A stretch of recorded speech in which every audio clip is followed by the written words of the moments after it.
നമസ്കാരം. കലേശ്വരൻ ഈ ആങ്കറിംഗിൽ ഒരു പുതിയ രീതിയൊക്കെ സൃഷ്ടിച്ച ആളാണ്. ഞാൻ എങ്ങനെ നിങ്ങളുടെ അടുത്ത് ആങ്കർ ചെയ്യുന്നതാണ്.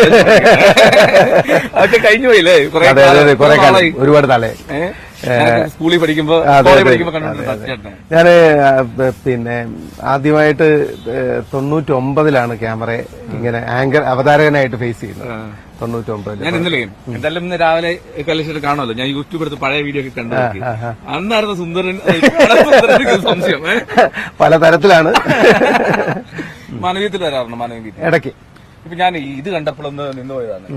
സിദ്ധാർത്ഥന്റെ വാർത്തകൾ ഇപ്പൊ നിറഞ്ഞു നിൽക്കുന്നുണ്ട്. അപ്പൊ ജസ്റ്റ് ഒന്ന് പ്രേക്ഷകരെ കാണിക്കണം. ഞാൻ സിദ്ധാർത്ഥ്. ഇവിടെ അട്ടപ്പാടിയിലെ മധു എനിക്ക് കൂട്ടിനുണ്ട്. ഞങ്ങൾ രണ്ടുപേരും അടികൊണ്ടും വിശന്നുമാണ് മരിച്ചത്. ഇവിടെ നിന്ന് നോക്കുമ്പോൾ നിങ്ങൾ നിൽക്കുന്ന ഭൂമി അത് എത്ര സുന്ദരമാണെന്നോ. ഞങ്ങളും അവിടെ ജീവിക്കാൻ കൊതിച്ചു, ഒരുപാട് കൊതിച്ചു. Let everyone leave. എനിക്കൊന്ന് സഹീന്റെ ഒരു ശ്രമമാണ്. ഇത്തരം ആശയങ്ങൾ സംസാരങ്ങളൊക്കെ ഇത്തരം ഈ പരസ്യമായ വേദിയിൽ വരുന്നതാണ് ഏറ്റവും വലിയൊരു കാര്യം. ഉറപ്പായിട്ടും നമുക്ക് ഇപ്പോഴും സംസാരിക്കാൻ പറ്റുന്നു എന്നുള്ളതാണ്. അപ്പൊ ഞാൻ ഇങ്ങനെ സംസാരിക്കാൻ പറ്റാത്ത എത്രയോ നാടുകളുണ്ട്. അതെ പ്രധാനപ്പെട്ട കാര്യം. എങ്ങനെ ഇൻട്രൊഡ്യൂസ് ചെയ്യണ്ടേ? ഒരു ട്രാവലർ എന്ന് പറയണോ, അഭിനേതാവ് എന്ന് പറയണോ, ആങ്കർ എന്ന് പറയണോ, മജീഷ്യൻ എന്ന് പറയണോ, അല്ലെങ്കിൽ ഇനി വേറെന്തെങ്കിലും? ഏറ്റവും ഇഷ്ടം ട്രാവലർ എന്ന് പറയാനാണ്. ഏറ്റവും ഇപ്പൊ ചെയ്യുന്ന എല്ലാ ജോലികളെക്കാളും ട്രാവൽ ചെയ്യാനാണ് കൂടുതൽ ഇഷ്ടം. പേഴ്സണലി 19 രാജ്യങ്ങൾ അടുത്തായി. 47 രാജ്യങ്ങൾ കഴിഞ്ഞു. 3 കഴിഞ്ഞാൽ ഹാഫ് സെഞ്ചുറി. ഇഷ്ടപ്പെട്ട സ്ഥലത്ത് പോയത് ആൾക്കാരുടെ സ്വഭാവം വെച്ചിട്ടാണോ ഭംഗി വെച്ചിട്ടാണോ? രണ്ടും വേണം. ഭംഗി വെച്ചിട്ടാണെങ്കിൽ എനിക്ക് സാൾസ്ബർഗ് ആണ് ഇഷ്ടം, ഓസ്ട്രിയ. പിന്നെ ആൾക്കാരുടെ ഒരു ക്യാരക്ടർ വെച്ചിട്ടും ആൾക്കാരുടെ ഒരു സ്വീകരണ രീതി വെച്ചിട്ടും എനിക്ക് തോന്നുന്നു നേപ്പാളാണ് നല്ലത്. നേപ്പാളാ? അതെന്ത്? അത്രയും ഗംഭീരം. നിങ്ങളൊരു നേപ്പാളി വില്ലേജിൽ ഈ നേപ്പാളികളല്ല, അല്ല ഒട്ടുമല്ല. നേപ്പാളികൾ നല്ല ക്യാരക്ടറാണ്. ഞാന് നേപ്പാളിലെ കുറച്ച് വില്ലേജുകളിലൊക്കെ പോയി താമസിച്ചിട്ടുണ്ട്. ഹോസ്പിറ്റാലിറ്റി എന്ന് പറഞ്ഞു കഴിഞ്ഞാൽ ഒരു രക്ഷയില്ലാത്ത ഹോസ്പിറ്റാലിറ്റിയാണ്. നമ്മൾ അവിടെ ചെന്ന് കഴിഞ്ഞാൽ ഇന്ത്യൻ ആണെന്ന് പറഞ്ഞു കഴിഞ്ഞാൽ അവര് ഇപ്പൊ നൈറ്റി ആയിരിക്കും ഇട്ടേക്കുന്നത്. ആ നൈറ്റിയിൽ കുറച്ച് ഓറഞ്ചുകൾ പറിച്ച് അപ്പൊ തന്നെ ഒരു പേപ്പറൊന്നും കാണൂലല്ലോ. ചിലപ്പോൾ ഒരു കവറിനകത്തിട്ട് നമ്മുടെ കയ്യിൽ തരും. നമുക്ക് അങ്ങോട്ട് യാത്ര ചെയ്യുന്ന സമയത്ത് തിന്നാനായിട്ട് ആ ഓറഞ്ച് മതി. അത്രയും നല്ല ആൾക്കാരാ. പിന്നെ നമ്മള് ഒരു പ്രാവശ്യം ഫുട്പാത്തിന്റെ ഭാഗമായിട്ട് നമ്മള് ഒരു നേപ്പാളി വില്ലേജില് രാവിലെ പോയതാ. ഒരു കല്യാണം ഉണ്ടായിരുന്നു. അത് കഴിഞ്ഞ് അവിടെ കൊയ്ത്ത് ഉണ്ടായിരുന്നു.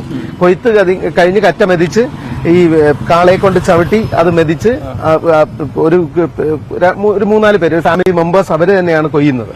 അവിടെ വേറെ കൂലിക്കാരായിട്ട് ആരും കിട്ടില്ല. അപ്പൊ അവര് തന്നെ കൊയ്ത് മെതിച്ച് കൊണ്ടുവരും. ചില ആൾക്കാരുടെ ഇതില് പിന്നെ വൈക്കോലുണ്ടാവും. ചില ആൾക്കാര് മെതിച്ച നെല്ല് കൊണ്ടുവരും. അപ്പൊ എത്രയെങ്കിലും കിലോമീറ്റർ പോയിട്ടാണ് ഇത് കൊണ്ടുവരേണ്ടത്. അപ്പൊ ഈ കൃഷി കഴിഞ്ഞ് വന്നപ്പോഴത്തേക്ക് താമസിച്ചു. അപ്പൊ അവിടെ ചെറിയ മാവോയിസ്റ്റ് പ്രശ്നങ്ങളൊക്കെ തിരിച്ചിറങ്ങി വരുന്ന സ്ഥലത്ത്, പിന്നെ ഞാൻ പോയ സ്ഥലത്തിന്റെ പേര് ക്രിസ്റ്റി വില്ലേജ്. ആ ക്രിസ്റ്റി വില്ലേജിൽ നിന്ന് പൊക്രയിലേക്ക് എത്തണമെങ്കിൽ കുറെ ദൂരം പോകണം. ഒരു പുഴ കടക്കുന്ന ഒരു സ്ഥലമൊക്കെ ഉണ്ട്. ഈ റോഡിൽ കൂടെ തന്നെ പുഴ ഒഴുകിക്കൊണ്ടിരിക്കും. റോഡിന്റെ മുകളിൽ കൂടെ തന്നെ നമ്മളാ വലിയ ആഴമുള്ള പുഴയല്ല. മഴക്കാലത്ത് മാത്രം അവിടെ ചെറിയ ഗതാഗത നിയന്ത്രണങ്ങൾ വരാറുണ്ട്. അപ്പൊ അവിടെ ചെറിയ പ്രശ്നങ്ങളുണ്ടെന്ന് പറഞ്ഞിട്ട് ഈ ഫാമിലി, അവർക്ക് വലിയ മുറികളൊന്നുമില്ല. ഒരു അടുക്കള, ഒരു ഇച്ചിരി വലിയ അടുക്കളയും ഒരു മുറിയാണുള്ളത്. ഇതിനിടയിൽ ഒരു ചെറിയ ചായ്പ് പോലെ ഒരു സ്ഥലമുണ്ട്. ഈ എന്നെയും അമർജിത്ത് എന്ന് പറയുന്ന നമ്മുടെ ക്യാമറമാനും പ്രൊഡ്യൂസർ, അമർജിത്തിനെയും അപ്പുറത്തെ വീട്ടിൽ നിന്ന് മെത്തയൊക്കെ എടുത്തുകൊണ്ട് വന്ന് അപ്പുറത്തെ വീട്ടിൽ നിന്ന് ബ്ലാങ്കറ്റ് ഒക്കെ കൊണ്ടുവന്ന് അവിടെ കിടത്തി ഉറക്കി പിറ്റേ ദിവസം രാവിലെ വെള്ളമൊക്കെ ചൂടാക്കി തന്ന് കുളിക്കാനായിട്ട് ഖീറൊക്കെ ഉണ്ടാക്കി തന്നിട്ട് പിന്നെയാണ് തിരിച്ചു വിട്ടത്. അപ്പൊ അത്രയും നമ്മളിപ്പോ ഒരു ആദ്യമായിട്ട് കാണുന്ന ഒരാളെ ഒന്നും ഒരിക്കലും പിന്നെ വീട്ടിൽ കയറ്റി കിടത്താനൊന്നും ധൈര്യപ്പെടില്ല. ഇല്ലല്ല, ചെയ്യൂല. ഇല്ല, അവരങ്ങനെയാണ്. അപ്പൊ ആൾക്കാരുടെ ക്യാരക്ടർ വെച്ചിട്ടാണെങ്കിൽ എനിക്ക് നേപ്പാളാണ് ഇഷ്ടം. സ്ഥലത്തിന്റെ ഭംഗി വെച്ചിട്ടാണെങ്കിൽ സാൾസ്ബർഗ് ആണ് ഇഷ്ടം. ഞാൻ ഈ നേപ്പാൾ എന്ന് പറഞ്ഞ പെട്ടെന്ന് ഞാൻ കരുതി ഇനി വേറെ ഒരു യൂറോപ്യൻ കൺട്രി. അല്ല, ഒട്ടപ്പുറമുണ്ട്. അല്ല, അതിന്റെ ഒരു ചെറിയ വേഷം നമുക്ക് ഇവിടെ മലപ്പുറത്തും നമുക്ക് കോഴിക്കോടും ഒക്കെ കാണാൻ പറ്റും. കണ്ണൂരും പ്രത്യേകിച്ച് വില്ലേജുകളാണ്. സിറ്റിയിലൊന്നും അങ്ങനെ കാണാൻ പറ്റുമെന്ന് എനിക്ക് തോന്നുന്നില്ല. പക്ഷെ വില്ലേജസിലും ഇപ്പോഴും ഉണ്ട്. എനിക്ക് തോന്നുന്നു ഇപ്പൊ മലപ്പുറത്തുള്ളതിനേക്കാളും ഒരു 4 ഇരട്ടി നമുക്ക് അവിടെ ഫീൽ ചെയ്യും. ശരി. അപ്പം ഈ ആദ്യം മജീഷ്യൻ ആവാൻ ആഗ്രഹിച്ചിട്ട് അല്ലെങ്കിൽ മജീഷ്യൻ ആയിരുന്നല്ലോ ഒരു സ്വപ്നം. അതെ. ഞാൻ ഇങ്ങനെ കണ്ടു 8ാം ക്ലാസ്സിലൊക്കെ പഠിക്കുമ്പോൾ തന്നെ എന്റെ ഒരു വ്യക്തമായിട്ട് ലൈൻ ഉണ്ട്, ഞാൻ ഇത് ശരിക്കും അങ്ങനെ 8ാം ക്ലാസ്സിലൊക്കെ ആലോചിച്ച് തീരുമാനിച്ചു. 8ാം ക്ലാസ്സിൽ തീരുമാനിച്ചിരുന്നു ഗവൺമെന്റ് ജോലിക്ക് പോകില്ല, എനിക്ക് ഈ ലൊക്കേഷൻ മാറുന്ന എന്തെങ്കിലും ജോലി വേണം. അങ്ങനെ ഞാൻ പിന്നെ ഡിഗ്രി കഴിഞ്ഞപ്പോ ഫോട്ടോഗ്രാഫി പഠിച്ചായിരുന്നു. ഫോട്ടോഗ്രാഫി ആകുമ്പോഴത്തേക്ക് എല്ലാ ദിവസവും ഒരു സ്ഥലത്ത് പോയി ഫോട്ടോ എടുക്കാൻ ആരും പറയില്ലല്ലോ. അല്ല, ഈ ജോലിയുടെ ഒരു മഹത്വം അതാ.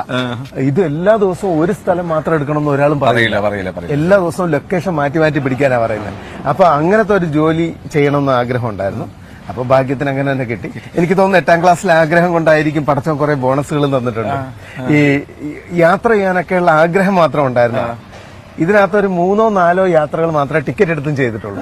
ബാക്കി എല്ലാം ഫ്രീ, എല്ലാം സ്പോൺസേഴ്സ് ആയിരുന്നു.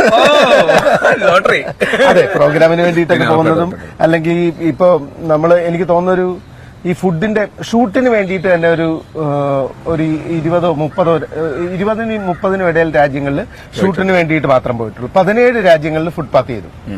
ഓക്കെ, അപ്പൊ ഈ ഫുഡിന്റെ ഇതിലേക്ക് നമുക്ക് എത്താം. അതിനു മുമ്പ് ഈ മാജിക്കിനോടുള്ള താല്പര്യം വന്നെങ്ങനെയാ ഇത്രയും മാജിക് പഠിക്കാനുള്ള ആഗ്രഹം ചെറുതിലേ മുതലുണ്ട്. ഞാൻ പലരുടെയും മാജിക് കാണുന്ന സമയത്ത് ഇതെങ്ങനെയായിരിക്കും സംഭവം, ഇത് ഈ ആള് ഭയങ്കര പിന്നെ ഒരുപാട് കഴിവുകളുള്ള ആളായിരിക്കും, പുള്ളിക്ക് പ്രത്യേകിച്ച് എന്തെങ്കിലും കഴിവുകളുണ്ടാവും. എനിക്ക് യാതൊരു ഐഡിയ ഉണ്ടായിരുന്നില്ല ഇതെന്താണെന്നുള്ളത്.